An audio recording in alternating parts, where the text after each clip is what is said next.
성도 여러분 안녕하십니까? 2024년 11월 2일 토요 새벽 말씀 함께 나누겠습니다. 함께 나누실 하나님 말씀은 디모데전서 1장 12절에서 20절까지입니다. 본문은 바울의 간증과 디모데에 대한 목회적 격려가 기록되어 있습니다. 본문을 통해서 성도는 받은 은혜를 늘 감사하며 선한 싸움을 싸워야 함에 대해서 묵상하겠습니다. 첫째 묵상할 내용은 받은 은혜를 늘 감사해야 한다는 것입니다. 본문 12절에 보시면 나를 능하게 하신 그리스도 예수 우리 주께 내가 감사함은 나를 충성되이 여겨 내게 직분을 맡기심이니라고 하였습니다. 11절까지 바울은 거짓 교훈을 경계하도록 훈계하였는데 본문에서는 자기 신앙 이야기를 하게 됩니다. 바울이 이렇게 자기 신앙 이야기를 하기 때문에 그의 교훈은 더 설득력이 있다라고 할 수 있습니다. 바울의 신앙 간증은 감사하는 말로 시작됩니다. 무엇을 감사합니까? 나를 충성되이 여겨 내게 직분 맡기심을 감사했습니다. 충성되이 여겼다라는 말은 충성스럽지 않았다는 것입니다. 그런데도 충성스러운 것으로 여겨주셨다 했습니다. 그리고 직분을 맡기셨습니다. 바울은 자신이 자격도 안 되는데 주님께서 사도의 직분을 주셨다고 고백합니다. 자격 없는 자신에게 사도의 직분을 주신 것은 얼마나 감사한 일입니까? 어릴 때 운동장에서 공을 차면 편을 갈라야 했었습니다. 그럴 때 가장 잘하는 두 사람이 가위바위보 해서 뽑아갑니다. 아이들끼리도 누가 공을 잘 차는지 실력들을 알기 때문에 그렇게 하면 비슷비슷하게 팀이 만들어집니다. 그런데 아이들의 수가 홀수여서 한 명이 남을 때가 있습니다. 그러면 이 아이들의 사회도 공정해서 축구하겠다고 온 사람은 한 사람도 빼놓지 않고 다 끼워줍니다. 그래서 이 마지막 홀수로 남은 아이는 좀 전력이 밀린다 싶은 편에 그냥 데려가게 합니다. 그런데 축구 시합을 하면 이 마지막 남은 홀수의 아이는 공 몇 번 만져보지도 못하는데 제일 열심히 뜁니다. 왜 그렇습니까? 끼워준 것만 해도 고맙기 때문입니다. 바울은 이 마음을 가지고 있었습니다. 본문 13절에 보시면 내가 전에는 비방자요 박해자요 폭행자였으나 도리어 긍휼을 입은 것은 내가 믿지 아니할 때에 알지 못하고 행하였음이라 하였습니다. 바울은 자신이 예수를 믿기 전에 비방자요 박해자요 폭행자였다고 했습니다. 그런데 긍휼을 입었다고 했습니다. 왜냐하면 모르고 했기 때문이라 했습니다. 예수님이 누구신지, 복음이 무엇인지 몰랐기 때문에 기독교 신앙을 비방하고 박해하고 폭행했다는 것입니다. 본문 14절에 보시면 우리 주의 은혜가 그리스도 예수 안에 있는 믿음과 사랑과 함께 넘치도록 풍성하였도다 하였습니다. 바울은 비방자요 박해자요 폭행자였던 자신이 긍휼을 입은 사실을 이야기하며 주님의 은혜가 넘치도록 풍성하다고 고백했습니다. 바울은 무엇을 이야기하고 있습니까? 주님을 몰라보고 핍박하였던 죄인인 자신은 즉결처분당해 마땅한데 그런 자신을 주님께서 충성스럽게 여겨주시고 또 긍휼을 베풀어 주셔서 은혜를 풍성하게 베푸셨으니 그러니 내가 감사하지 않을 수 있겠느냐 이것입니다. 성도 여러분, 성도는 왜 감사합니까? 그것은 주님이 베푸신 은혜와 긍휼 때문입니다. 본문 15절에 보시면 믿보다 모든 사람이 받을 만한 이 말이요 그리스도 예수께서 죄인을 구원하시려고 세상에 임하셨다 하였도다 죄인 중에 내가 괴순이라 하였습니다. 바울은 자신에게 임한 하나님의 긍휼과 은혜가 모든 사람에게도 받을 복된 소식이라고 증거합니다. 이것이 복음 전파입니다. 복음 전파는 내가 받은 은혜에 감사하여 그것을 나누고 전하는 것입니다. 본문 16절에 보시면 그러나 내가 긍휼을 입은 까닭은 예수 그리스도께서 내게 먼저 일체 오래 참으심을 보이사 후에 주를 믿어 영생 얻는 자들에게 본이 되게 하려 하심이라 하였습니다. 바울은 자신이 주님의 긍휼을 입은 까닭을 알고 있었습니다. 그것은 후에 주님을 믿어 영생 얻는 자들을 위함이라 했습니다. 그들이 예수를 믿을 때에 나는 죄가 많아서 이러면 그때에 저 바울을 보라 이렇게 하려고 바울에게 긍휼을 베푸시고 구원하셨다는 것입니다. 그렇다면 정말 바울이 누구보다 죄가 많아서 그런 말을 하는 것이겠습니까?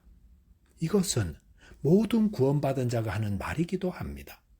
구원받은 자는 자신의 죄가 너무도 크기에 다른 사람의 죄를 생각하거나 비교할 생각조차 하지 않습니다. 왜냐하면 이 땅의 가장 큰 죄인은 바로 자신이고 가장 큰 은혜를 입은 사람도 자신이기 때문입니다. 저와 여러분이 나의 죄를 용서하시고 은혜 베푸시사 구원해 주신 하나님의 은혜에 감사, 찬송, 영광 올려드리는 자 되시기 바라겠습니다. 둘째로 묵상할 내용은 선한 싸움을 싸워야 한다는 것입니다. 본문 18절에 보시면 아들 디모데야 내가 내게 이 교훈으로서 명하노니 전에 너를 지도한 예언을 따라 그것으로 선한 싸움을 싸우며라고 했습니다. 바울은 디모데에게 선한 싸움을 싸우라고 권면하고 있습니다. 선한 싸움이란 무엇입니까? 그것은 믿음을 지키기 위한 싸움을 말합니다. 에베소서 6장 12절에 보시면 우리의 씨름은 혈과 육을 상대하는 것이 아니요 통치자들과 권세들과 이 어둠의 세상 주관자들과 하늘에 있는 악의 영들을 상대함이라 하였습니다. 성도들은 악한 영들을 상대로 싸워야 합니다. 그런데 이 싸움에서 적을 오해해서는 안 됩니다. 우리의 씨름은 혈과 육을 상대하는 것이 아니라 했습니다. 우리의 적은 우리 눈앞에 있는 사람이 아니라 그 배후에 있는 악한 영들입니다. 청소년 게임에 보면 테러 분자들을 소탕하는 게임이 있습니다. 테러리스트가 인질을 붙잡고 나타났는데 인질 뒤에 있는 테러리스트를 쏘아야지 인질을 쏘면 지게 됩니다. 우리의 싸움은 혈과 육에 대한 것이 아닙니다. 혈과 육은 우리 눈에 보이는 자들입니다. 그들은 내게 욕하고 피해를 끼치며 악하게 대하기도 하고 혹은 교회를 박해하기도 합니다.